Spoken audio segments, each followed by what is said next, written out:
आज हम स्टार्ट करेंगे एक्सरसाइज 3.2 के एग्जाम्पल्स।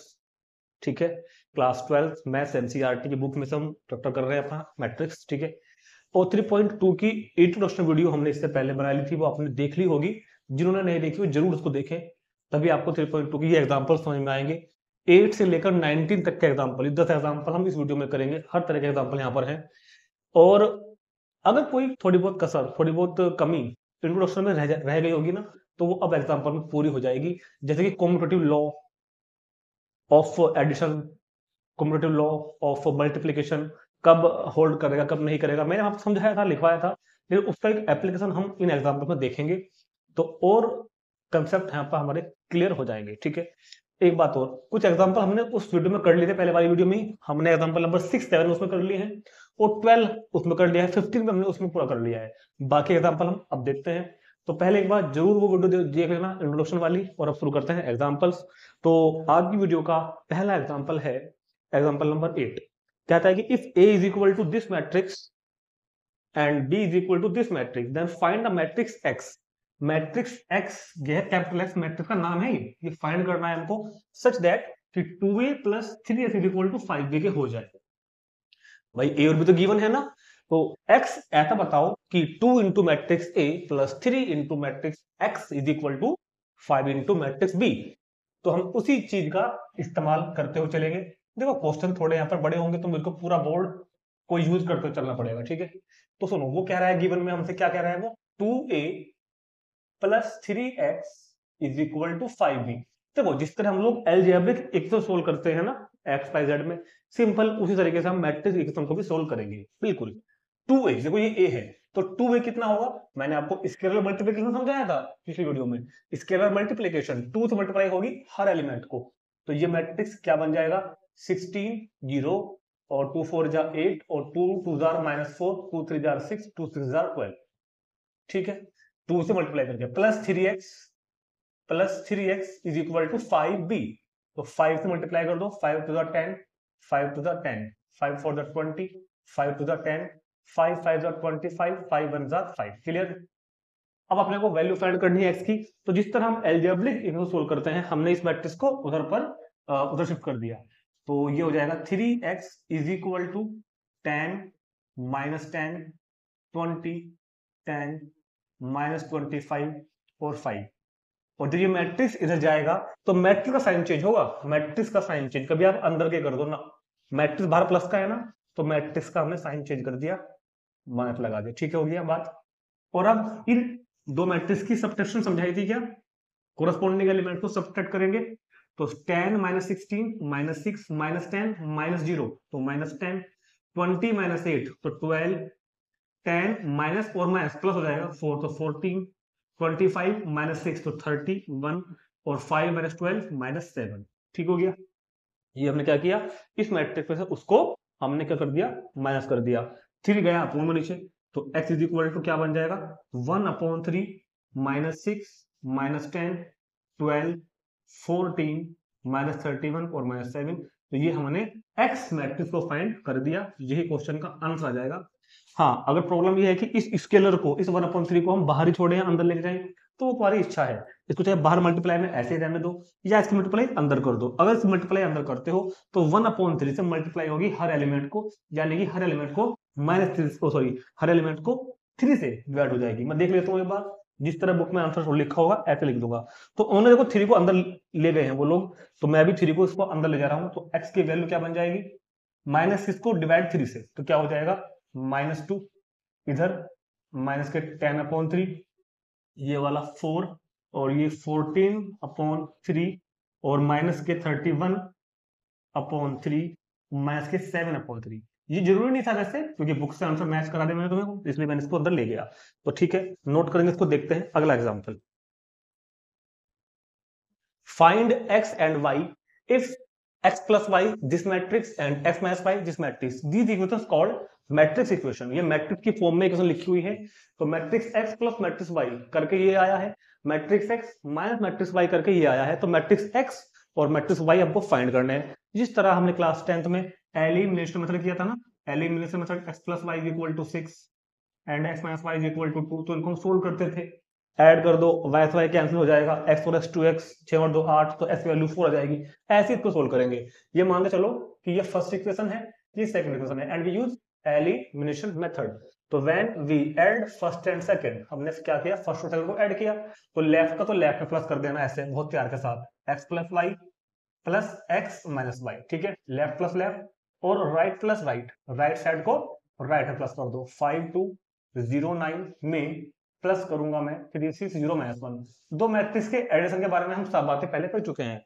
तो देखो ये y प्लस का ये y में से कैंसिल हो जाएगा, x और x 2x, 5 और 3 8, 2 और 6 भी 8, 0 और 0 0, 9 माइनस 1 भी 8, ये 2 जाएगा नीचे अपॉन में, पहले लिखेंगे इसको हम x इज इक्वल टू 1/2 8 8 0 8। अब चाहे तो ये छोड़ दो या, लेकिन यहाँ तो ये नंबर इससे डिवाइड हो जाएंगे सारे के सारे, तो 2 को अंदर भेज दो, 1/2 अंदर ले जाओगे यहाँ जब, तो इधर 4 4 0 4। तो ये आपने पहला मैट्रिक्स तो फाइंड कर दिया, x तो आ गया, x तो मेरे पास आ गया। अब रही बात y की, उसके लिए वही तो दो तरीके हैं क्लास 10th के जैसे, या तो x की वैल्यू उठा के यहाँ रख दो फर्स्ट में, और फिर मैट्रिक्स को इधर ले आएंगे, सब्ट्रैक्ट कर देंगे, y आ जाएगा, या फिर इन दोनों इक्वेशन को दोबारा से एक बार यहाँ पे ऐड की थी ना, तो सब्ट्रैक्ट कर दो, कैसे भी कर सकते हैं जैसा आपको ठीक लगता हो। तो फिलहाल तो मैं इसको सब्ट्रैक्ट कर रहा हूँ, फर्स्ट माइनस सेकंड, तो ये x प्लस वाई माइनस, जब इसको माइनस करोगे तो साइन चेंज होगा, ठीक है, और इधर क्या हो जाएगा 5209 प्लस 360 माइनस के 1, एक्स से कैंसिल हो जाएगा, y और y 2y, 5 और 3 8, 2 और, अच्छा माइनस करना है यहाँ पर, तो minus 5 minus 3 2, 2 minus 6 minus 4, 0 minus 0 तो 0, 9 माइनस माइनस प्लस तो 10, क्लियर है। 2 गया अपॉन में, तो y is equal to 1/2, 2 minus 4 0 और 10, 1/2 जब अंदर ले जाएंगे तो हर एलिमेंट को डिवाइड हो जाएगी 2 से, तो 1 इधर -2 इधर 0 और इधर 5, तो ये वैल्यू किसकी जाएगी, y की। तो सिंपल तरीका है बिल्कुल, ऐसे क्वेश्चन हम एक्सरसाइज में भी करेंगे, और इंपोर्टेंट क्वेश्चन है, ऐसा एग्जाम में आते हैं ऐसे क्वेश्चन, नोट करेंगे तुरंत इसको। Find the values of x and y from the following equation. इस इक्वेशन से हम वैल्यू फाइंड करेंगे x और y की, और यहाँ पर 3 कंसेप्ट यूज होंगे। नंबर 1 तो होगा multiplication of scalar by a matrix, फिर होगा addition of group two matrix, और फिर होगा इक्वलिटी ऑफ टू मैट्रिक्स। हमने सब बातें समझाई रखी हैं आपको, ठीक है। तो पहले स्केलर इस 2 से इस अंदर वाले मैट्रिक्स के हर एलिमेंट को मल्टीप्लाई करो, सिर्फ यहाँ पे करनी है, कभी यहाँ भी कर दो ना, सिर्फ इसमें 2 केवल इसके साथ मल्टीप्लाई लिखा हुआ है, जब 2 को अंदर भेजोगे तो ये हो जाएगा 2x, 2 5 10, 2 7 14, और ये हो जाएगा 2y माइनस 6, प्लस प्लस क्या हो जाएगा 3 minus 4 1 2 is equal to 7 6 15 and 14। अब इन दोनों को ऐड करेंगे, है ना, तो ये एलिमेंट इसमें प्लस हो जाएगा जा करके, तो 2x प्लस 3, ये एलिमेंट यहां प्लस होगा तो 6, ये एलिमेंट यहां प्लस होगा तो 15, और ये एलिमेंट जब यहां प्लस होगा तो 2y minus 4 is equal to, ये तो जो तो चल रहा है, तो हमने मैट्रिक्स को मल्टीप्लाई कर दी स्केलर से, मैट्रिक्स को ऐड कर दिया। Now equality of two matrix by equality of two matrix, equality of two matrix क्या कहता है कि कोरस्पॉन्डिंग एलिमेंट्स इक्वल होंगे, equality of two matrix, equality of two matrix कहता है कि कोरस्पॉन्डिंग एलिमेंट्स इक्वल होंगे, तो a11 होगा इक्वल b11 के, तो 2x plus 3 is equal to होगा 7 के, 6 तो पहले इक्वल है, 15 तो पहले इक्वल है, तो ये वाला इक्वल हो जाएगा इस वाले के साथ, तो 2y माइनस के 4 इज इक्वल टू 14, तो 2x is equal to 4, then x is equal to 2, very very simple. And similarly 2y is equal to कितना 18, then 2 going on the right hand side in the denominator of 18, 18 by 2 that is 9, तो simply we have to find both the values of x and y, x is equal to 2 and y is equal to 9, ठीक है। तो note करेंगे इसको, देखते हैं अगला example. तो बात करते हैं एग्जांपल नंबर 11 के ऊपर, ठीक। तो एग्जांपल नंबर 11 अपने आप में बहुत बड़ी लंबी चौड़ी कहानी है, और ये क्वेश्चन इंपॉर्टेंट है, ध्यान रखना, ऐसा एग्जांपल शायद 19 भी आएगा इस तरह का, और ऐसे 2 या 3 क्वेश्चन हमारे पास एक्सरसाइज 3.2 में भी आएंगे, और आज के जमाने में इस तरह के क्वेश्चन 99.99% एग्जाम में आने लगे हैं। समझ गए होंगे आप कहाँ आएंगे, ये आएंगे केस बेस्ड स्टडी में। केस बेस्ड स्टडी में ज्यादातर क्वेश्चन मैट्रिक्स का आता है, एक तो फिर एक मैक्सिमम मिनिमा का आता है, और कई बार लीनियर प्रोग्रामिंग का प्रोबेबिलिटी का भी आ जाता है। ठीक, हाँ, मैट्रिक्स क्वेश्चन का पैटर्न चल चुका है इसका, ये हर साल आ रहा है मैट्रिक्स का इस तरह क्वेश्चन होगा। क्या वो आपसे क्वेश्चन में बहुत सारी बकवास करेंगे, लंबी चौड़ी बातें बताएंगे, ये है वो है, बाद में पता चलेगा कि करना कुछ नहीं है, या तो मैट्रिक्स को ऐड करना है, या मैट्रिक्स को सब्ट्रैक्ट करना है, या मैट्रिक्स को मल्टीप्लाई करना है, बस करना यही होगा। ऐसे समझते हैं एग्जाम्पल नंबर 11 को, ध्यान से समझेंगे। मैं देखता हूं कि कई बार बच्चे इस तरह क्वेश्चंस को छोड़ देते हैं, छोड़ देते बेकार है, आएंगे नहीं, ये क्वेश्चन जरूर आएंगे। कहाँ आएंगे? केस बेस में। तो समझते हैं क्या कह रहा है वो। अच्छा, क्वेश्चन आपके सामने यहाँ पर डिस्प्ले भी होगा, फिर भी अगर आपके पास बुक है तो आप बुक से पढ़े क्वेश्चन को, ठीक है। तो कह रहा है कि two farmers Ramkishan and Gurcharan, दो किसान है, एक रामचरण है, एक गुरचरण है, क्लियर है। कल्टीवेट यानी कि उपजा रहा है, मतलब खेत में अपना उगाई कर रहा है। ओनली 3 वैरायटीज ऑफ राइस नेमली बासमती, परमल एंड नोरा। दो किसान है, एक किसान रामकिशन है, दूसरा किसान गुरचरण सिंह है, ठीक है। ये क्या कर रहे हैं? ये अपने खेत में चावल उगा रहे हैं, 3 वैरायटी है उनके पास, एक बासमती उगाते हैं, एक परमल, एक नोरा, ठीक, 3 वैरायटी के चावल अपने खेत में वो उगाते हैं। The sales in rupees of these varieties of rice by both the farmers in the month of September and October are given by the following matrix A and B। ये जो दो मैट्रिक्स लिखे हुए हैं ना, ये इन दोनों किसानों ने जो फसल बोई थी, जो फसल चावल की फसल बोई थी, उससे इनको कितनी कितने रुपए की सेल इन्होंने चावल की करी, उसका डाटा दिया हुआ है। ये डाटा पढ़ेंगे, ये डाटा को समझेंगे पहले कि डाटा क्या है एक्चुअल में, ठीक है। दो किसान है मेरे पास, सुनो देखो क्वेश्चन में 3 बातें हैं, 2 किसान है, 2 महीने हैं, और चावल की वैरायटी 3 है, क्लियर है। तो बात करते हैं पहले सितंबर के महीने की। सितंबर के महीने में जो सेल हुई है, रामकिशन ने बासमती चावल बेचा है 10,000 रुपए का, परमल चावल बेचा है 20,000 रुपए का, नोरा चावल बेचा है 30,000 रुपए का, सितंबर में रामकिशन ने, ये डाटा से लिखा हुआ है। ऐसे ही सितंबर में गुरचरण सिंह ने चावल बेचा है, बासमती चावल बेचा है 50,000 का, परमल 30,000 का, नोरा 10,000 का, ठीक। अब बात करेंगे अक्टूबर की, तो अक्टूबर में भी ऐसा ही हुआ, रामकिशन ने चावल बेचा है, बासमती चावल 5,000 का, परमल 10,000 का, नोरा 6,000 का, और इसी महीने में गुरचरण ने बेचा है 20,000, 10,000, 10,000 का, क्लियर है। तो ये डाटा समझ में आ गया होगा। तो देखने में आपको लगता है कभी कभी कि क्या दिया हुआ है, एक्चुअली कुछ नहीं दिया हुआ, 2 किसानों का 3 तरह की चावल की वैरायटी का 2 महीनों में सेल का डाटा दिया हुआ है मैट्रिक्स की फॉर्म में, ठीक। क्या रहा है? कुछ नहीं कह रहा वो हमसे, वो कह रहे हैं, पढ़ो क्वेश्चन में अपनी बुक में, कि कंबाइंड सेल, दोनों की कंबाइंड सेल बताओ in September and October for each farmer in each variety. दोनों लोगों के, दोनों फार्मर्स की, तीनों तरह के चावल की दोनों महीने की कंबाइंड सेल बताओ। भाई ये सेल कौन से महीने की है? सितंबर के महीने की। ये सेल कौन से महीने की है? अक्टूबर के महीने की। मुझको बतानी है कंबाइंड सेल, तो भैया कंबाइंड सेल तो A प्लस बी होगी मेरे हिसाब से। तो दोनों किसानों के चावलों की जो 3 वैरायटी है उनकी कंबाइंड सेल बतानी है सितंबर और अक्टूबर में। तो एक में प्लस तो कर दो, बस खत्म कहानी, कुछ भी नहीं करना। ये कर केस ऐसे आते हैं। तो देखो मैं डायरेक्ट कर रहा हूं एक बार। तो बासमती चावल रामकिशन वाला, और बासमती चावल रामकिशन वाला, ये सितंबर का या अक्टूबर का, तो 10,000 और 5,000 कितना हो जाएगा? 15,000 कंबाइंड सेल। बासमती चावल की दोनों महीनों की कंबाइंड सेल किसकी? रामकिशन की 15,000 रुपए। ऐसे परमल की 20,000 और 10,000 30,000 रुपए, 30,000 और 6,000 36,000 रुपए। ऐसे 50,000 और 20,000 17,000 रुपए, और ऐसे 30,000 और 10,000 40,000 रुपए। ऐसे 10,000 और 10,000 20,000 रुपए। तो ये क्या आया? ये एक्चुअल में क्या आया? यहाँ पर लिख देना रामकिशन, यहाँ पे क्या लिख देंगे हम? रामकिशन। यहाँ पर हम क्या लिखेंगे? गुरचरण सिंह, गुरचरण सिंह। और अगर चाहो तो ये चावल कौन सा वाला था? बासमती, ये परमल, ये नोरा। तो ये आंसर आ गया। ये कंबाइंड सेल आ गई। कंबाइंड सेल मतलब डाटा क्या आया था बताता हूँ। डाटा हमने ऑब्टेन किया है कि रामकिशन ने जो टोटल बासमती चावल बेचा वो 15,000 का बेचा। रामकिशन ने जो टोटल परमल बेचा, मतलब परमल, वो 30,000 का बेचा। नोरा 36,000 का बेचा, दोनों महीनों में कंबाइंड। ऐसे ही गुरचरण ने 70,000, 40,000 और 20,000, ठीक। ये बताना था आपको पार्ट 1 में। इसको नोट करेंगे क्योंकि मुझे यहाँ पे जगह चाहिए पार्ट 2 के लिए, तो पार्ट 1 को पहले नोट करेंगे एक बार। चलो जी, अब बात करते हैं पार्ट 2। तो अपनी बुक में पार्ट 2 पढ़ेंगे। पार्ट 2 में क्या रहा है? Find the decrease in the sales from September to October. Part second में क्या बोल रहा है वो?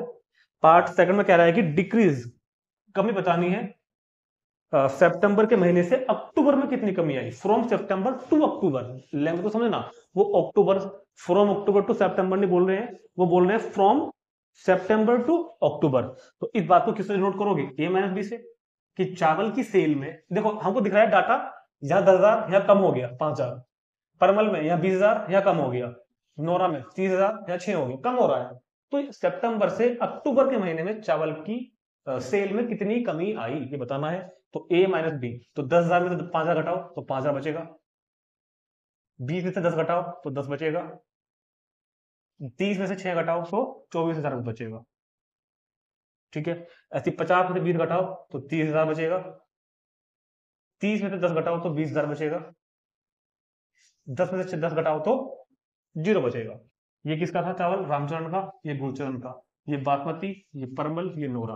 तो आंसर को हमको एक्सपोर्टना है, हमको लिखना नहीं है आगे भाई। मैट्रिक्स का क्वेश्चन को आंसर हम मैट्रिक्स फॉर्म में देंगे। तो ये क्या बता रहा है कि चावल के महीने में सितंबर से अक्टूबर में सेल में जो कमी आई, 5,000 की कमी आई बासमती चावल में रामकिशन वाले, 10,000 की कमी आई परमल चावल में रामकिशन वाले, और 24,000 की कमी आई रामकिशन वाले नोरा चावल में, ठीक। तो इस तरह हमने इन तीनों की कमियां भी बता दी। थर्ड पार्ट देखते हैं, इसको नोट करेंगे क्योंकि मुझको यहाँ पे जगह चाहिए।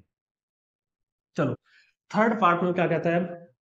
थर्ड पार्ट में वो कहता है भैया कि if both farmer receive 2% of profit, अगर दोनों फार्मर 2% का प्रॉफिट लेते हो ग्रोस सेल से, तो compute the profit for each farmer and for every variety sold in October. तो अक्टूबर के महीने में, अक्टूबर के महीने का डाटा ये रहा, अक्टूबर का महीने का डाटा दोनों किसानों के लिए, तीनों वैरायटी का ये वाला है। तो क्या बताना है? Computer profit. तो प्रॉफिट कितना होगा? प्रॉफिट कितना होगा इसको? तो प्रॉफिट होगा इसको, जो बी की जो सेल्स दी हुई है कितना है? 2% है ना, 2% ऑफ बी, 2% ऑफ बी, 2% का उनको प्रॉफिट हुआ है। तो हमको इस प्रॉफिट को बताना है अगर रुपीज में। देखो यहाँ पे जो प्रॉफिट लिखा हुआ है वो लिखा हुआ है क्या कैसे?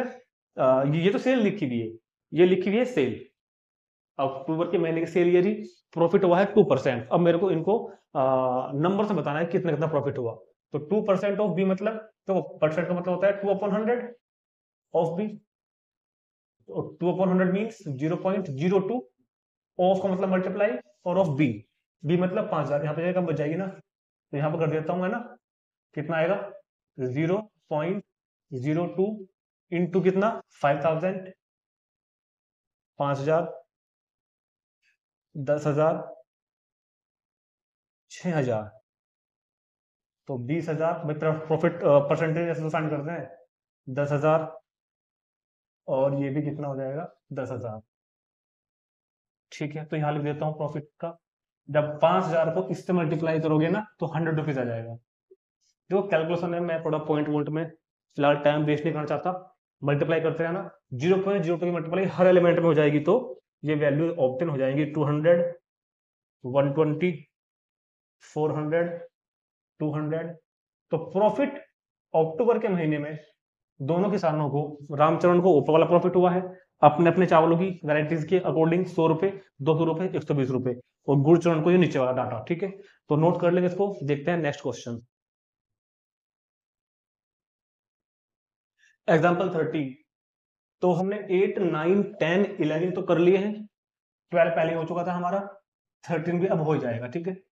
तो ये कह रहा है कि ए मैट्रिक्स ये है, बी मैट्रिक्स ये है, find A B and B A show that A B is not equal to B ए।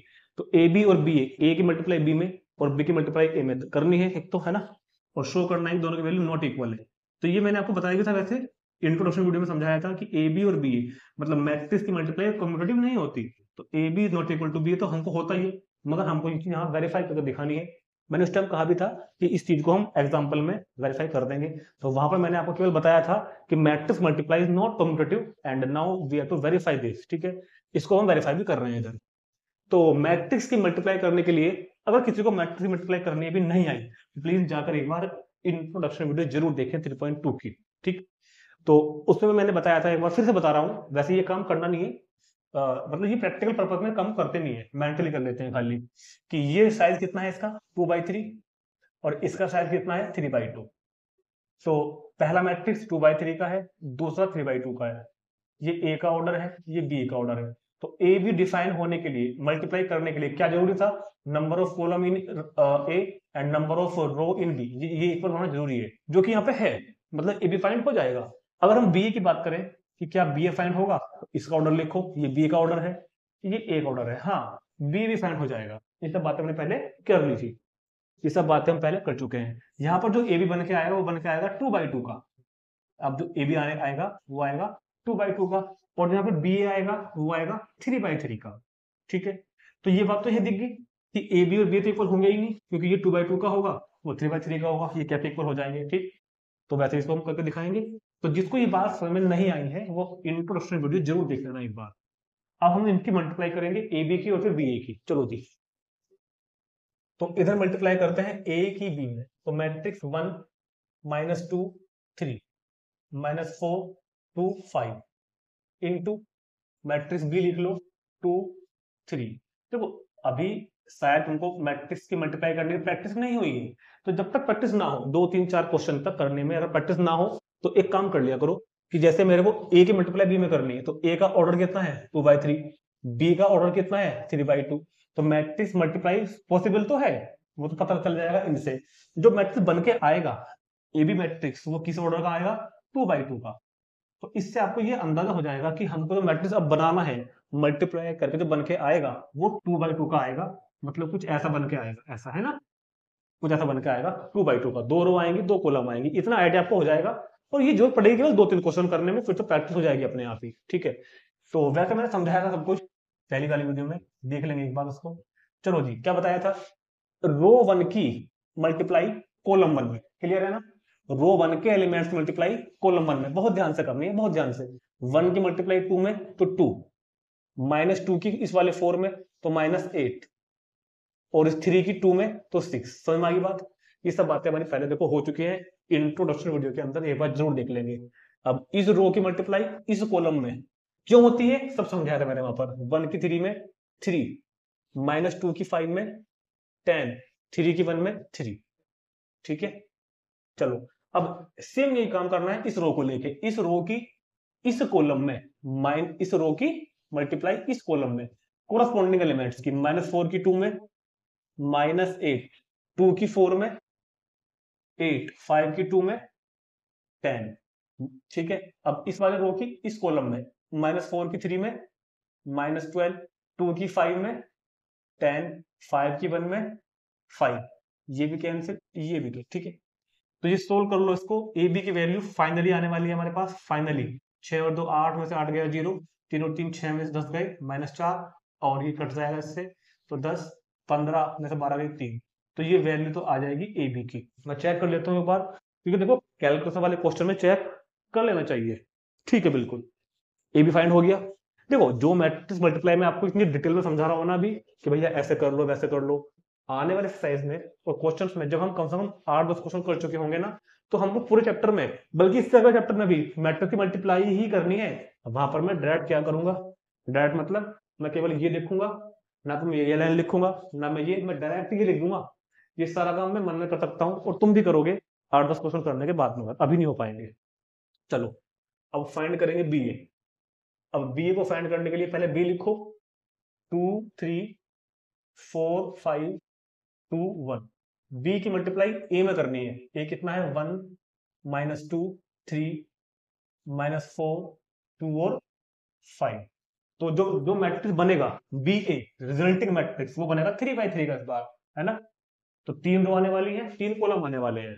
चलो जी, 3 रो देखने को मिलेंगे हमको अभी यहाँ पर बोर्ड पर, और 3 कॉलम। तो रिजल्टिंग मैट्रिक्स जो बन के आएगा, देखो इस रो की इस कॉलम में, फिर इस कॉलम में, फिर इस कॉलम में, तो करो 2 की 1 में 2, 3 की -4 में 3 चौक 12।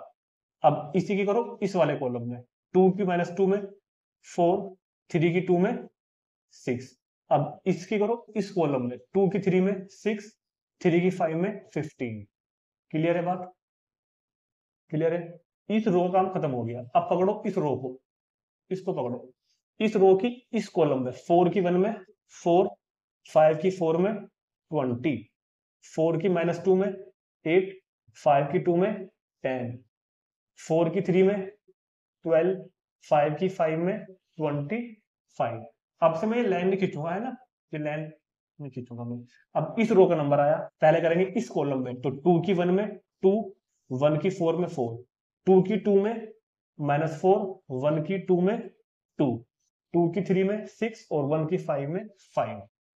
तो मैट्रिक्स बी ए क्या बनेगा, 2 में से 12 गए माइनस के 10, 6 में से 4 गए 2, 15 और 6 21, 4 में से 20 गए माइनस के 16, 10 में से 8 गए 2, 25 और 12 37, 2 में से 4 गए -2 और 11। तो ये मैट्रिक्स बी ए भी आ गया। और clearly A B is not equal to B A,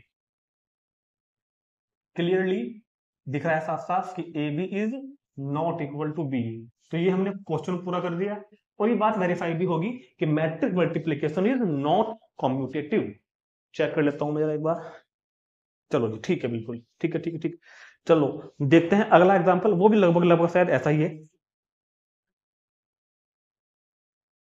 example 14 देखो, वैसे इसने सिर्फ किया हुआ है, ये हमको एक बात समझाना चाह रहे हैं यहाँ पर, सोल्व नहीं करना हमें कि a is equal to this matrix and b is equal to this matrix. Multiply वो करके दे रखी है हमको पहले से ही, a b की मल्टीप्लाई ये आई है, b a की ये आई है। चाहो तो आप कर सकते हैं, मैंने मल्टीप्लाई आपको सिखा दी करनी। a की मल्टीप्लाई b में करना, ये आएगा फाइनली। b की a में करना तो ये आएगा। और दिख रहा है कि a b is not equal to b a, यानी कि multiplication of a and b is not commutative. ठीक है, तो केवल हमने आपने समझाया है बात, इस बात को, ये तो हमने पहले भी कर लिया है वैसे। और मैंने आपको ये बात इंट्रोडक्शन वीडियो में भी समझाई थी। और अगर आपको ध्यान हो तो इंट्रोडक्शन वीडियो में मैंने आपको ये भी समझाया था कि अगर कोई डायगोनल मैट्रिक्स है, डायगोनल मैट्रिक्स मतलब जिसके डायगोनल के एलिमेंट तो नॉन जीरो हो और बाकी एंट्रीज जीरो हो, वो हमेशा कॉम्यूटेटिव होते, उनकी मल्टीप्लाई हमेशा कॉम्यूटेटिव होती है।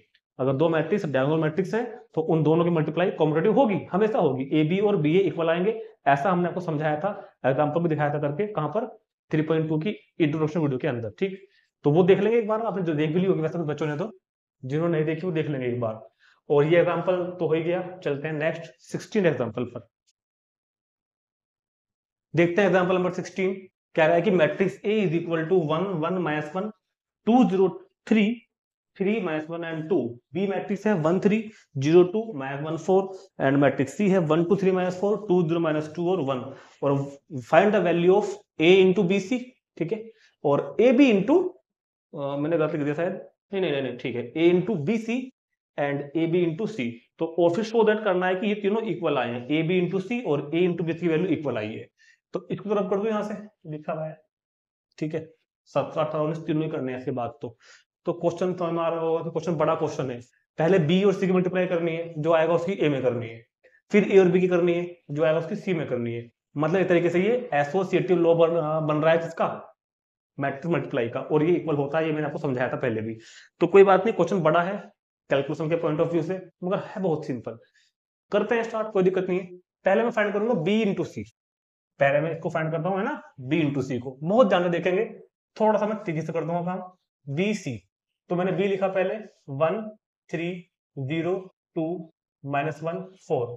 मल्टीप्लाई किसमें करोगे, सी में, 1 2 3 -4 2 0 -2 1। अगर कोई प्रॉब्लम है ना तो वो काम कर लिया करो कि यहाँ पे क्या है, 3 रो है 2 कॉलम है, तो ये तो है 3/2 का, यहाँ पे 2 रो है और 4 कॉलम है। तो जो मैट्रिक्स आएगा वो 3/4 का आने वाला है। 3 रो आएंगी 4 कॉलम आएंगे, डरना नहीं बिल्कुल भी, 3 रो 4 कॉलम, कोई बात नहीं, कितना बड़ा आ जाओ कोई दिक्कत नहीं, देख लेंगे। चलो शुरू करते हैं।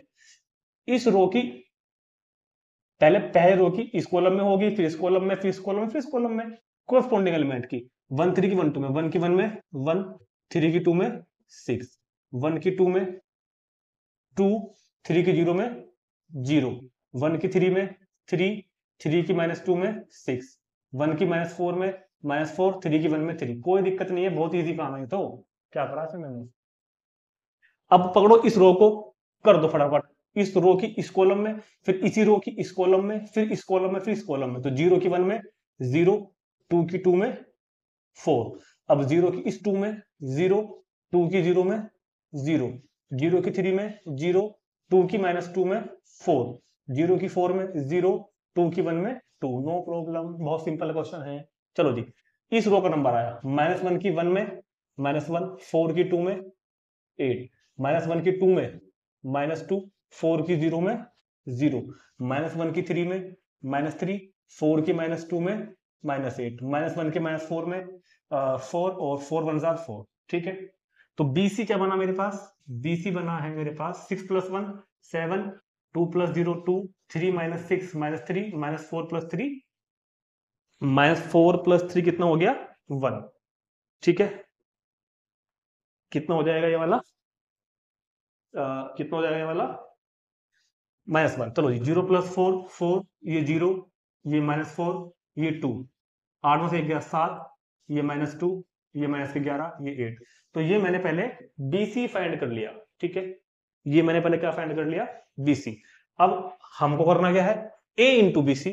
तो पहले अब ए की मल्टीप्लाई करते हैं मैट्रिक्स बीसी में।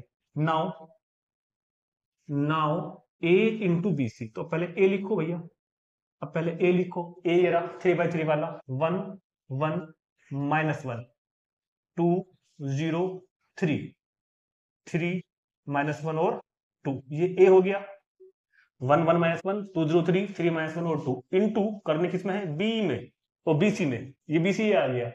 कितना आया 7 2 -3 -1 4 0 -4 2 7 -2 -11 और 8। तो ए इंटू बीसी। अब इनकी मल्टीप्लाई करेंगे, है ना। अब इनकी भी हम क्या करेंगे, मल्टीप्लाई। इधर कर दूं क्या, यहाँ लाइन खींच के इधर कर दूं क्या, इधर यहाँ पे ऐसे, है ना। तो ये 3/3 का है, ये 3/4 का है, तो जो रिजल्टेंट मैट्रिक्स आएगा वो 3/4 का आएगा। बहुत ध्यान से देखना है, घबराना नहीं है कैलकुलेशन को देख के बिल्कुल भी। तो इस रो की इस कॉलम में, इस रो की इस कॉलम में, फिर इस कॉलम में, फिर इस कॉलम में, फिर इस कॉलम में। क्लियर है। चलो जी, 1 की 7 में 7, 1 की 4 में 4, -1 की 7 में -7। अब इसी रो की करेंगे इस कॉलम में, 1 की 2 में 2, 1 की 0 में 0, -1 की -2 में +2। अब इसी रो की इस कॉलम में करेंगे, इस वाले कॉलम में, है ना।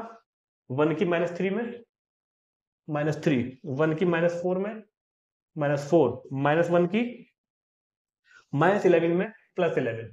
ठीक हो गया, ठीक हो गया क्या। चलो जी, 1 की -1 में -1, 1 की 2 में 2, -1 की मल्टीप्लाई 8 में, -1 की मल्टीप्लाई 8 में, -1 की मल्टीप्लाई 8 में -8। अब इस रो की करेंगे इस कॉलम में, 2 की 7 में 14, 0 की 4 में 0, 3 की 7 में 21। अब इस रो की इस कॉलम में करेंगे, 2 की 2 में 4, 0 की 0 में 0, 3 की 2 में -6, 2 की -3 में 2 की -3 -6, 0 की 4 में 0 की 4 में 0, 3 की 11 में 33।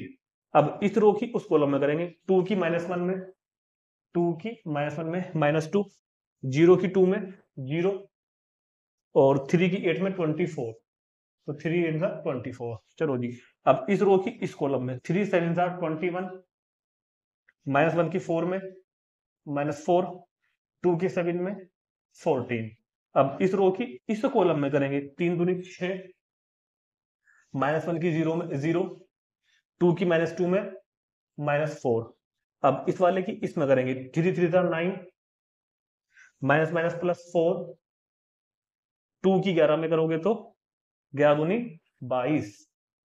ठीक है, अब इसकी कॉलम की इस रो की लास्ट की कॉलम में, 3 की -1 में -3, -1 की 2 में -2, 2 की 8 में 16।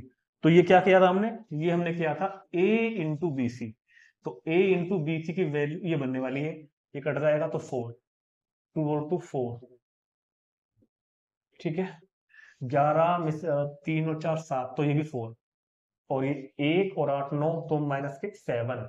ठीक है, 21 और 14 35, 4 में 6 गए -2, 33 और 6 39, 24 -2 तो 22। तो 14 और 21 35, -4 31, 6 में 4 गए 2, और ये कितना हो जाएगा 22 और 9 9 2 11, तो 31 माइनस के कितने हो जाएंगे 27, और 16 में से 5 गए तो 11। तो ये मेरे पास क्वेश्चन का पहला आंसर आ गया, a इंटू डी सी। 4 में चेक कर लेता हूँ, 4 4 4 -7, 35 -2 -39 22 31 2 माइनस के 27 11। तो ये मैंने आपको a into B C find करके दिखा दिया। और मैं इस क्वेश्चन को अब ये वाला पार्ट आप खुद करेंगे, डू योर सेल्फ, क्योंकि मुझे लगता है अब इसमें मेरी आपको जरूरत नहीं है। पूछो क्यों? मैंने आपको तरीका समझा दिया। क्या करा मैंने? पहाड़े पढ़े हैं खाली, टेबल से तो बोल रही है यहाँ पर। जैसे मैंने a into B C find किया है, अब आप पहले ए बी फाइंड करो। पहले ए की मल्टीप्लाई बी में करो, ए बी आ जाएगा। जो वो ए बी आएगा उस ए बी की सी में कर देना। ध्यान रहे जिस ऑर्डर में लिखा हुआ है ए बी को पहला लिखना, जो ए बी आएगा, इंटू फिर सी, आगे पीछे मत कर देना, ठीक। और तो उसकी वैल्यू फाइंड करना। बुक में हो रखा है एग्जांपल, आप कैलकुलेटर वहां देख सकते हैं। और वो भी सोल्व करके वैल्यू यही आएगी। और जब वो वैल्यू यही आ जाएगी तो यहां पर आप क्या लिख देंगे तुरंत? Clearly clearly A into B C is equal to A B into C. ये आप लिख देना कि हाँ जी हमने वैसे करके दिखा दिया। ठीक है, तो मुझे पूरी उम्मीद है कि आप बचे हुए पार्ट को कर लेंगे, हो जाएगा, कोई दिक्कत नहीं है खास। अब कहना है क्या है, कर लोगे। चलते हैं नेक्स्ट एग्जांपल पर। एग्जांपल 17 भी वैसे तो बहुत बड़ा है कैलकुलेशन के पॉइंट ऑफ व्यू से, लेकिन करेंगे, इसको भी देखते हैं। समझना क्वेश्चन है। आ जाते हैं एक्स्ट्रा एग्जाम में। ए मैट्रिक्स दिया हुआ है 3/3 का, बी मैट्रिक्स दिया हुआ है 3/3 का, सी दिया हुआ है 3/1 का, और कह रहा है कि कैलकुलेट ए सी की वैल्यू फाइंड करो, बी सी की वैल्यू फाइंड करो, ए प्लस बी इंटू सी की वैल्यू फाइंड करो, और फिर इस चीज को वेरीफाई करके दिखाओ कि ए प्लस बी इंटू सी की वैल्यू इन दोनों का सम के इक्वल आई है। और याद करो ये डिस्ट्रीब्यूटिव लॉ था, हमने आपको बताया था properties of multiplication of matrix में डिस्ट्रीब्यूटिव लॉ, ठीक है ना, कि राइट साइड से अगर मल्टीप्लाई करोगे तो वो ए सी प्लस बी सी के इक्वल होगा। चलो स्टार्ट करते हैं। पहले फाइंड करेंगे ए सी। पहले क्या फाइंड करेंगे? ए इंटू सी। तो दिस इज 0 6 7 माइनस 6 0 8 7 माइनस 8 और 0 की मल्टीप्लाई सी में कर दो। सी बोला 2 माइनस 2 3। तो जब भी कभी आपको प्रॉब्लम आए तो मैंने आपको तरीका बताया है, ये मैट्रिक्स 3/3 का है, ये मैट्रिक्स 3/1 का है। तो मैट्रिक्स मल्टीप्लाई पॉसिबल तो है, क्योंकि ये दोनों चीज इक्वल आ गई है। और जो रिजल्टिव मैट्रिक्स बनेगा वो बनेगा इस ऑर्डर का 3/1 का। तो जो मैट्रिक्स बनेगा वो 3/1 का बनेगा। 3/1 का मतलब 3 रो आएंगी, कॉलम एक ही आएगा। क्लियर है बात? चलो जी फाइंड करते हैं ए सी। तो इस रो के एलिमेंट्स मल्टीप्लाई इस कॉलम में कोरस्पॉन्डिंग 0 की 2 में 0, 6 की 2 में माइनस के 12, 7 की 3 में 21। ये तो हो गया, ठीक है। अब इस रो की फिर से इस कॉलम में 6 की 2 में 6 दूनी 12, 0 की 2 में 0, और 8 3 जार 24। अब इस वाले की इसमें 7 2 jar 14, minus minus plus 8 2 jar 16, 0 की 3 में 0। तो ए सी की वैल्यू मेरे पास क्या बन गई? 21 में से 12 गए 9, 24 में से 12 गए 12, 16 और 14 30। तो ये मेरा क्वेश्चन का पहला आंसर तो आ गया। ये वैल्यू किसकी आ जाएगी मेरे पास? एसी की। एसी आ गया। चलो जी फाइंड करते हैं बीसी। ऐसे ही बीसी को फाइंड करेंगे तो बी लिखोगे पहले 0 1 1 1 0 2 1 2 0, मल्टीप्लाई सी में करनी है 2 माइनस 2 3। तो सेम ये सब बातें यहाँ भी यूज हो रही है। यहाँ भी जो मैट्रिक्स आएगा बन के वो 3/1 का बन के आएगा, बिल्कुल एसी की तरह। जैसा एसी आया है ऐसा ही बीसी आएगा। तो यहाँ पर मैं फाइंड कर रहा हूँ बी सी। तो इस रो की इस कॉलम में 0 की 2 में 0, 1 की 2 में 2, sorry sorry sorry sorry sorry sorry 0 की 2 में 0, 1 की -2 में -2, 1 की 3 में 3। अब इस रो की इस कॉलम में करेंगे, है ना, 1 की 2 में 2, 0 की -2 में 0, 2 की 3 में 6। इस रो की इस कॉलम में करेंगे 1 की 2 में 2, 2 की 2 में 4, 0 की 3 में 0। तो बी सी क्या बनेगा? 3 में 2 गया 1, 6 और 2 8, और ये तो ये बी सी भी बन के आ गया। ये लो जी, ये मेरे पास ए सी की वैल्यू आ गई, बी सी की आ गई। अब फाइंड करेंगे ए प्लस बी इंटू सी। ए प्लस बी इंटू सी। तो पहले मैं ए प्लस बी फाइंड कर लेता हूँ एक मिनट के लिए, है ना, ए प्लस बी। तो ए में बी को प्लस कर दो जरा, 0 प्लस 0 0, 6 और 1 7, 7 और 1 8, माइनस 6 और 1 -5, 0 और 0 0, 8 और 2 10, 7 और 1 8, -8 और 2 -6, 0 और 0 0। ये क्या बना? ए प्लस बी। इस ए प्लस बी की जो ये आया है ना, ये भी ए प्लस बी हमारे पास, इस ए प्लस बी को ऐड कर देते हैं और मल्टीप्लाई कैसे करनी है? सी में। तो देखो ए प्लस बी की सी में। नाउ नाउ ए प्लस बी की मल्टीप्लाई सी में कर दो। तो फिर लिखो 0 7 8 -5 0 10, 8 -6 0 की मल्टीप्लाई सी में कर दो। सी मतलब 2 - 2 और 3 में कर दो। चलो जी करते हैं।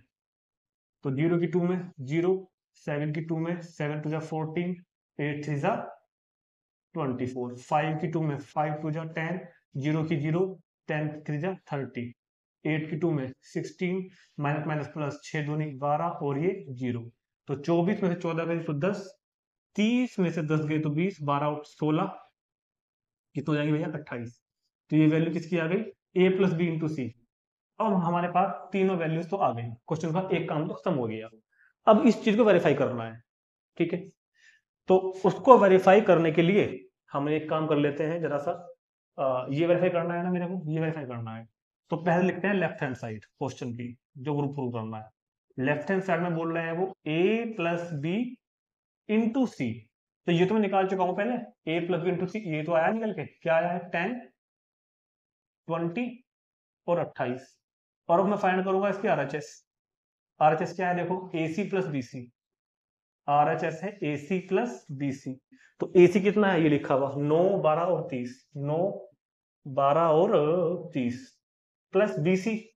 भैया AC हो गया प्लस BC ये रहा 1 8 और -2, 1 8 और -2 प्लस कर दो, 9 और 1 10, 12 और 8 20, 30 -2 28। अब बताओ सेम आ गया क्या, सेम आ गया क्या ये? तो हाँ, हमने ये भी वेरीफाई कर दिया, क्वेश्चन भी वेरीफाई हो गया, और हमारा multiplication rule of distributive law for multiplication भी वेरीफाई हो गया। ठीक है, तो चलते हैं अगले एग्जांपल पर। ये उम्मीद है कि मुझे आपको समझ में आ गया होगा। देखते हैं next 19, sorry 18, example number 18। Very very very important example, और ऐसे हम क्वेश्चन भी करेंगे एक्सरसाइज में, और ऐसे क्वेश्चन अगले चैप्टर में भी आएंगे डिटर्मिनेंट्स में। तो a इज इक्वल टू ये दिया हुआ है matrix, then show that a cube minus के 23a प्लस 40i की वैल्यू 0। देखो वह 0 लिखा हुआ है बुक में, अगर आप 0 नहीं है वो o है एक्चुअल में, कैपिटल O।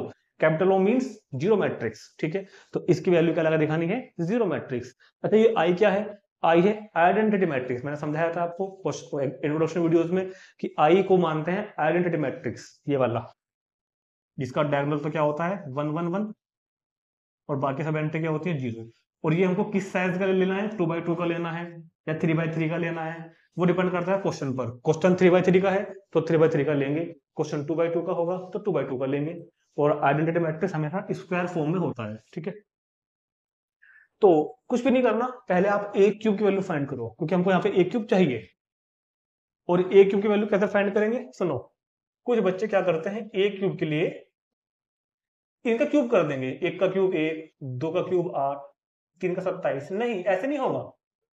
मैट्रिक्स का स्क्वायर या मैट्रिक्स का क्यूब इस तरह फाइंड नहीं होता। कभी आप इनके क्यूब कर दो, क्योंकि बच्चे कर देते हैं ऐसा कई बार। ध्यान रखना क्या करना है, पहले हम ए स्क्वायर फाइंड करेंगे। कैसे, ए की मल्टीप्लाई ए में करके। भाई मल्टीप्लाई तो करनी आ गई हम पे, 1 2 3, 3 - 2 1, 4 2 1 की मल्टीप्लाई इसी में करेंगे। मल्टीप्लाई का जो तरीका आपको समझाया गया है उस तरीके से। तो पहले मेरे पास क्या बन के आएगा अभी थोड़ी देर में, ए स्क्वायर, फिर उस ए स्क्वायर की फिर से ए में मल्टीप्लाई करेंगे तो आएगा ए क्यूब। ठीक इस तरह करते हैं। तो मल्टीप्लाई करते हैं, चलो मल्टीप्लाई करनी अब सबको आई गई होगी। तो इस रो की इस कॉलम में 1 की 1 में 1, 2 की 3 में 6, 2 की 4 और 3 की 4 में 12। अब इस रो की इस कॉलम में 1 की 2 में 2, 2 की -2 में 4, 3 की 2 में 6। अब इस रो की इस कॉलम में 1 की 3 में 3, 2 की 1 में 2, 3 की 1 में 3। ठीक है, चलो जी। अब इस वाली रो की इस कॉलम में 3 की 1 में 3, -2 की 3 में 6, 1 की 4 में 4। अब सेकंड रो की सेकंड कॉलम में 3 दूनी 6, माइनस माइनस प्लस 2 दूनी 4 और 1 की 2 में 2। अब इस रो की इस कॉलम में 3 की 3 में 9, -2 की 1 में 2, 1 की 1 में 1। अब इस वाले रो की इस कॉलम में 4 की 1 में 4, 2 की 3 में 6, 1 की 4 में 4। अब इस रो की इस कॉलम में 4 की 2 में 8, 2 की 2 में 4, 1 की 2 में 2। इस रो की इस कॉलम में 4 3 12, 2 1 2 और 1 1 1। तो ये अभी हम क्या फाइंड कर रहे हैं, पहले ए स्क्वायर। ठीक, जब ये ए स्क्वायर आ जाएगा तो इसकी मल्टीप्लाई कर देंगे तो वो आ जाएगा ए क्यूब। तो 12 और 6 18 और 1 19, 6 और 2 8 में से 4 गए 4, 3 और 3 6, 6 और 2 8, 4 और 3 7 में से 6 गया 1, 2 6 और 4 10, 10 और 2 12, 9 और 1 10 में से 2 गए 8, 6 और 4 10 और 4 14, 8 और 2 10 में 4 गए 6, 12 और 2 14 और 1 15। तो ये मेरे पास अभी वैल्यू कितनी आ गई है ए स्क्वायर की, 19 4 8, 1 12 8, 14 6 15। अब हमको फाइंड करना है ए क्यूब। तो कुछ नहीं करना ए क्यूब के लिए, जो अभी ए स्क्वायर आया था उसकी मल्टीप्लाई ए में कर देंगे, ठीक है। तो पहले ए स्क्वायर लिखना 19 4 8 1 12 8 14 6 और 15, ठीक है, की मल्टीप्लाई। भैया ए क्यूब फाइंड करोगे ना, ए स्क्वायर इंटू ए, तो ये ए स्क्वायर हो गया इंटू ए क्या था 1 2 3 3 -2 1। इस चैप्टर में इस तरह क्वेश्चन को सोल्व करने में बच्चों को बहुत प्रॉब्लम आती है, जिनकी कैलकुलेशन प्रैक्टिस नहीं होती। इन कैलकुलेशन करने में बहुत मिस्टेक करते हैं बच्चे, मैं देख रहा हूँ, ठीक है। अच्छा, यहाँ पर अगर किसी को कोई डाउट हो कि जैसे मैंने ए स्क्वायर इंटू ए लिखा, तो क्या हम सर ए इंटू ए स्क्वायर भी लिख सकते हैं क्या? क्या हम ए को पहले और ए स्क्वायर को बाद में ले सकते हैं क्या? तो इसका जवाब है हाँ, ले सकते हैं। चलो जी, अब इसकी मल्टीप्लाई करूंगा, ठीक है, और मैं मुझको लग रहा है कि मुझे नीचे बैठना पड़ेगा। चलो जी, अब करते हैं ना। तो 19 की एक में 19, इस रो की इस कॉलम में करेंगे ना, 4 तिया 12 और 8 चौक 32। अब इसके इसमें करेंगे 19 दूनी 38, 4 के 2 में 4 दूनी 8 और 8 दूनी 16। अब इस रो की इस कॉलम में करेंगे तो 19 से 57, 4 की एक में करेंगे तो 4 एकम 4 और 8 की एक में करेंगे तो 8 एकम 8, ठीक हो गया। अब दूसरी रो को लो, पहले कॉलम में 1 की 1 में 1, 12 की 3 में बढ़ते 36 और 8 चौक 32। अब इस रो की इस कॉलम में करेंगे तो 1 की 2 में 2, 12 की 2 में 24 और 8 की 2 में 16। 1 की 3 में करोगे तो 3, 12 की 1 में करेंगे तो 12, 8 की 1 में करेंगे तो 8। अब इस रो की इस कॉलम में करेंगे 14 की 1 में 14, ठीक है, और 6 की 3 में करेंगे तो कितना हो जाएगा 18, 15 की 4 में करेंगे तो 60। इस रो की इस कॉलम में 14 दूनी 28, 6 दूनी 12 और 15 दूनी 30। इस रो की इस कॉलम में करो 14 42, 6 एकम 6 और 15 एकम 15। तो ये हमने इन सब की मल्टीप्लाई कर दी और फाइनली हमारे पास नतीजा ये आया कि ए क्यूब हमको मिलने वाला है, ए क्यूब। क्लियर है? तो 32 और 12 44 और 20 64, यानी कि 63, तो 63, ठीक है। 38 में से 8 गई 30, 30 और 16 46, और जी ये कितना हो जाएगा 57 और 8 65 और 4 69, 32 और 36 68 और 1 69, 69, और जी ये कितना हो जाएगा यार 16 और 2 14 और 18, 18 माइनस के 24 तो माइनस के 6, 12 और 8 20, 20 और 3 23, 23, और 18 और 14 32 और 60 92, 28 और 18 से, और एक काम करो 30 और 28 जोड़ लो पहले, 58, 58 माइनस 12 46, और 42 और 6 48, 48 और कितना 15 63। तो ये मेरे पास पहले ए क्यूब बन गया, आ गया 63 46 69 69 -6 23 92 46 63। क्लियर होगी बात? ए क्यूब फाइंड हो गया फाइनली। नाउ हमको जो वैल्यू फाइंड करनी है वो लिख लेते हैं एक के लिए। ए क्यूब, ये क्वेश्चन को करने का तरीका यही है, ऐसे करना है क्वेश्चन। ये वैल्यू मेरे को फाइंड करनी है और इसका वैल्यू फाइंड करके जो आंसर क्या है ओ, यानी कि जीरो मैट्रिक्स आना चाहिए, जीरो मैट्रिक्स आना चाहिए, जबरदस्ती नहीं लाना, आना चाहिए। चलो, तो पहले ए क्यूब लिखते हैं। चलो जी, ए क्यूब ये लिखा हुआ ए क्यूब, तो भैया 63 46 69 69 -6 23 92 46 63। अब ध्यान से सुनो, माइनस के 23a, ये रहा ए 23a, 23 से मल्टीप्लाई करके लेनी है, 23 से मल्टीप्लाई करके, 23 से मल्टीप्लाई करके ले रहे हैं ना। 23 3 23 69, 23 दूनी 46, 23 कम 23, 23 चौक 92 और 23 दूनी 46 और 23 कम 23। और -40i, -40i, देखो 40i, आई का मतलब क्या होता है, आइडेंटिटी मैट्रिक्स ऑफ 3 by 3 का है ना, क्योंकि क्वेश्चन हमारा 3 by 3 का है। तो 40i क्या बैठने वाला है, ये देखा जाएगा था ना, 40 1 40, 0 0 0 40 0 0 0 40, दिस इज आइडेंटिटी मैट्रिक्स। तो ये इक्वेशन क्या बन के आई, a³ -23a -40i, ठीक है। अब कोरस्पोंडिंग एलिमेंट्स का करो हिसाब किताब, कैसे करोगे, देखो 63 -23 40 बनेगा, -40 तो 0 बनेगा भैया, 46 -46 0 और 0। अब लेकिन तीसरा एलिमेंट 69 -69 0 और तीसरा एलिमेंट 0, 69 -69 0, तीसरा एलिमेंट भी 0। अब लेंगे ये वाला एलिमेंट -6 माइनस प्लस 46, तो प्लस के 46 -6 तो प्लस के 40 माइनस के 40 0, माइनस के 23 माइनस -23 और 0, तो चेक कर लेना, ये भी 0 बनेगा, ये भी 0 बन रहा है देखो, और लास्ट वाला भी मिलके 0 बन जाएगा। तो finally we get zero matrix, यानी कि ओ, ये ओ है, तो यही हमको क्वेश्चन में जीरो मैट्रिक्स ही प्रूव करना था। तो इंपॉर्टेंट क्वेश्चन होते हैं इस तरह के, हम एक्सरसाइज में भी करेंगे, अगले चैप्टर में भी करेंगे, ठीक। तो इसको तुरंत नोट करेंगे, देखते हैं लास्ट एग्जांपल। बात करते हैं लास्ट एग्जांपल 19, इंपॉर्टेंट एग्जांपल है, केस स्टडी में आते हैं, ठीक, और अक्सर बच्चों को छोड़ भी देते हैं, मगर इंपॉर्टेंट है, मैं बता रहा हूं आपको। तो कहता है कि in a legislative assembly election, legislative assembly का मतलब होता है विधायकी चुनाव, जो विधायकी चुनाव होते हैं उन्हें बोलते हैं। इलेक्शन में political group hired a public relation firm to promote its candidate in 3 ways: telephone, house call and letters. The cost per contact in paise in given matrix A, ये मैट्रिक्स ए दिया हुआ है। The number of contact of each type made in 2 cities X and Y is given by, ये दिया हुआ है matrix. Find the total amount spend by the group in 2 cities X and Y. नहीं समझ में आया, कोई दिक्कत नहीं, मैं समझाता हूँ, बुक निकाल देना अपनी। देखो, कुल मिलाकर एक चुनाव होना है, और उस चुनाव में जो पार्टी है, वो पार्टी जो लोगों को अपना प्रचार करेगी, उसको प्रचार करने के लिए उन्होंने 3 रास्ते चुने, कि या तो वो लोगों को टेलीफोन करके बोल लेंगे, आपने सुना होगा आजकल मोबाइल पे फोन करते हैं, भारतीय जनता पार्टी का भाई मोदी बोल लगा, ये कुछ ऐसे ऐसे कर देते हैं ना। तो एक तो लोगों को टेलीफोन करेंगे, या वो हाउस कॉल करेंगे, वो घर पे जाके उनसे डायरेक्ट जाके मिलेंगे, या फिर उनको लेटर लिख के पोस्ट कर देंगे, ठीक। और ये काम उनको 2 cities में करना है। पहला क्वेश्चन को समझो, सोल्यूशन देखेंगे बाद में।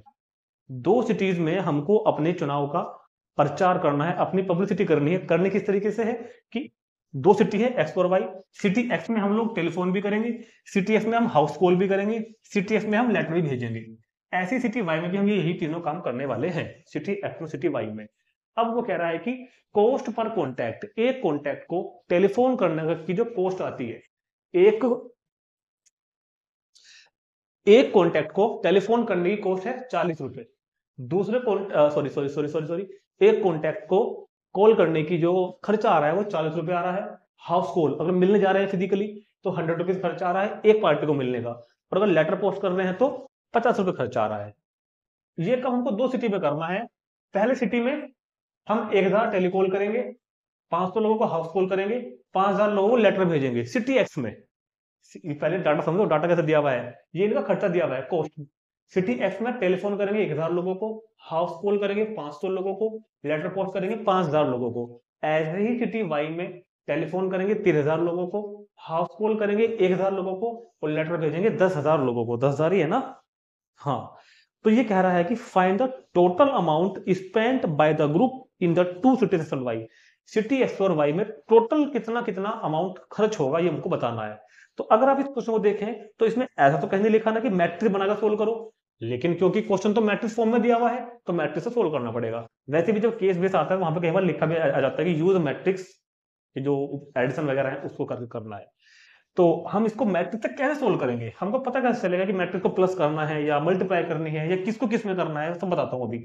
उससे पहले एक काम इन क्वेश्चन में जरूर कर लेना, आप मैट्रिक्स को मारो गोली, आप सिंपल सोचो, सिंपल बात कर रहे हैं हम लोग। सिंपल जब हम किसी चीज की हिसाब किताब करते हैं तो मैट्रिक्स की यूज करते हैं क्या, नहीं करते ना। तो सिंपल सोचते हैं एक बार, सिंपल सोचते हैं एक बार, दोबारा समझते हैं क्वेश्चन को। भैया हमको चुनाव में प्रचार करना है, टेलीफोन करने का खर्चा 40 रुपए है एक आदमी को, हाउस कॉल करने का खर्चा 100 रुपए है, घर लेटर भेजने का खर्चा 50 रुपए है। सिटी एक्स में 1000 फोन करने हैं, 500 हाउस कॉल करनी है, लेटर भेजने हैं 5000। सिटी वाई में 3000 फोन करने हैं, हाउस कॉल करनी है 1000, लेटर भेजने 10,000। तो तुम्हारे हिसाब से कैसे कैसे आप सिटी एक्स में होने वाला टोटल खर्च फाइंड करोगे? सुनो, बताता हूँ कैसे फाइंड करोगे।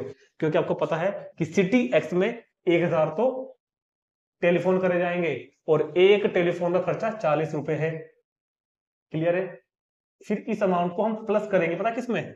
सिटी एक्स की बात कर रहे हैं। सिटी एक्स में 500 हाउस कॉल वाले कॉन्टेक्ट हैं और एक हाउस कॉल की खर्चा 100 रुपए है। तो इस 500 को मल्टीप्लाई कर देंगे इस 100 से, प्लस अब लेटर भेजने हैं हमको 500, लेटर भेजने हैं 5000 लोगों को और एक लेटर का खर्चा 50 रुपए है। अगर हमको सिंपल करना हो काम तो हम ऐसे तो करेंगे ना। तो कितना हो जाएगा? 4 और ये हो जाएगा 40,000, ये हो जाएगा 5, 50,000। ठीक है, ठीक कर रहे हैं ना? और ये कितना हो जाएगा? और एक मिनट, शायद ये पैसे था यार, ये शायद पैसे था मेरे ख्याल से। एक मिनट में जरा कंफ्यूजन हो जाऊं। नहीं, ठीक ठीक ठीक है, रुपये था। पापा 25 और 4 जीरो, 4 जीरो। तो भैया इकाई, दहाई, सैकड़ा, हजार, 10,000, लाख, 2.5 लाख और ये 50,000, तो 2,90,000, 2,90,000 और 40, 3,64,000। तो सिटी एक्स में इस काम को करने का खर्चा कितना आया? 3,40,000 रुपए। सिंपल कराया मैंने क्वेश्चन, सिंपल। जो तो जनरली हम लोग काम करते हैं कि सिटी एक्स में इस प्रचार को कराने का खर्चा इतना इतना टोटल कर हमने कर दिया कि 40 1000 फोन करने हैं तो 40 रुपए के हिसाब से 40,000, 500 हाउस कॉल करनी है 100 रुपए के हिसाब से 50,000, 5,000 लेटर पोस्ट करने हैं 50 के हिसाब से इतना 2.5 लाख। ऐसे से टीबी का फाइन कर लेंगे, क्या दिक्कत? लेकिन हमको ऐसा करना नहीं है ना। हमको इस काम को करना है मैट्रिक्स मल्टीप्लीकेशन से। सुनो मेरी बात, अब मैं इसको ऐसा रब नहीं करूंगा अभी। मैट्रिक्स मल्टीप्लिकेशन से तो आपको कुछ नहीं करना। आपको ना ही तो कुछ करना, ना ही कुछ लिखना, थोड़ा सा दिमाग लगाना है बस। देखो, ये तो पता चल गया ना कि मल्टीप्लाई करनी चीजों, क्योंकि इस मैट्रिक्स में कॉस्ट लिखी हुई है, इस मैट्रिक्स में उनका नंबर्स लिखा हुआ है कि कितने कितने नंबर हैं इन चीजों के। तो मतलब मेरे को ये तो पता चल गया कि मैट्रिक्स की मल्टीप्लाई करनी है या तो ए बी की या बी ए की। तो यहाँ पे देखो थोड़ा सा दिमाग यूज करना पड़ता है अपना, और कुछ नहीं करना। हमको दिख रहा है कि मैट्रिक्स ए का जो ऑर्डर है, यहाँ लिख दो। मैट्रिक्स ए का जो ऑर्डर है वो है 3/1, 3 रो है 1 कॉलम है ए का। ठीक है। मैट्रिक्स बी का जो ऑर्डर है वो है 2 रो है 3 कॉलम है। तो अगर मैं ए बी फाइंड करना चाहूंगा तो 3/1 और वो कितना है 2/3। तो ये तो पॉसिबल नहीं होगी ना, ये तो पॉसिबल नहीं होगी। तो ए बी की मल्टीप्लाई तो हम कर नहीं सकते, बी ए की कर सकते हैं क्या? बी का ऑर्डर लिखो 2/3 और ए का लिखो 3/1, हाँ ये कर सकते हैं। तो मतलब हमको बी ए की मल्टीप्लाई यहाँ पर करनी पड़ेगी। अब बी ए की मल्टीप्लाई करके फिर आंसर कैसा आएगा सर? अब आंसर कैसे आएगा? बिल्कुल सही बात है। देखो मैट्रिक्स बन के आएगा 2/1 का, ध्यान सुनना मेरी बात। मैट्रिक्स बन के आएगा किस ऑर्डर का? 2/1 का। 2/1 का मतलब 2 रो आने वाली है और 1 कॉलम आने वाला है, ये तो बन के आएगा 2/1, ये तो होता है। तो ये जो पहला अमाउंट आएगा ये ए का खर्चा आ जाएगा टोटल सिटी एक्स का, ये सिटी वाई का आ जाएगा। सिंपल सी बात है। इस तरह तो करते हैं, बस दिमाग लगाना थोड़ा सा दिमाग लगाना, कुछ नहीं करना। तो मैट्रिक्स बी ए हम लोग यहाँ पे फाइंड करने वाले हैं फाइनली। तो बी ए, तो पहले मैं बी को लिखता हूं 1,000, 500, 5,000, 3,000। ये रफ पे जरूर सोल्व कर लेगा एक बार। वैसे एक्सरसाइज में क्वेश्चन है जिनसे हमारी प्रैक्टिस अच्छी हो जाएगी। ये कितना आया? 40, 100, 50। ठीक है। तो इस रो के एलिमेंट्स की मल्टीप्लाई इस कॉलम में जब करूंगा ना मैं, ध्यान समझना जरा। 1,000 की 40 में तो 40,000, 40,000। 500 की 100 में 500, तो 4 जीरो लग जाएंगे, 4 जीरो। 5 5 25, तो 3 और 1 4 जीरो, ये वैल्यू हो जाएगी। भाई 2/1 का आना है ना, तो एक तो एलिमेंट बन गया, अब नीचे बनेगा। इसकी इसमें करोगे तो 3 चौक 12 और 3 और 1 4 जीरो, 4 जीरो। 1,000 की 100 में करोगे तो 1 और 5 जीरो, 5 जीरो। और ये कितना बैठेगा? 5 एकम 5, 4 और 1 5 जीरो, ये वाली जाएगी। प्लस कर दो जरा। देखो ये 2.5 लाख है, 2.5 लाख और 90,000, 3,34,000, 3,34,000। हमको आंसर भी ए में देना, मैट्रिक्स फॉर्म में देना है। 3,00,000 कितना? 40,000। अभी कितना बैठेगा? इकाई, दहाई, सैकड़ा, हजार, 10,000, लाख। इकाई, दहाई, सैकड़ा, हजार, 10,000, लाख। 5 लाख और 6 लाख और ये 1 लाख देता है, तो 7,20,000। तो मतलब सिटी एक्स में पब्लिसिटी करने का खर्चा कितना आएगा? 3,40,000, सिटी वाई में आएगा 7,20,000। तो ऐसे अपना आंसर हम लोग छोड़ देंगे। ठीक, हाँ, आप आंसर को लिखते हैं the total amount spend by the group in two cities X in 340 lakhs और 3,40,000 एंड सिटी वाइज 7,20,000, इससे लिख सकते हैं जैसे लिखा है बुक में। ठीक है, तो मुझे पूरी उम्मीद है कि ये एग्जाम्पल आपको कुछ तो समझ में आया होगा। एक दो बार आप इसको दोबारा देखेंगे या फिर करने की कोशिश करेंगे तो आपको ये बहुत अच्छी तरीके से समझ में आ जाएगा।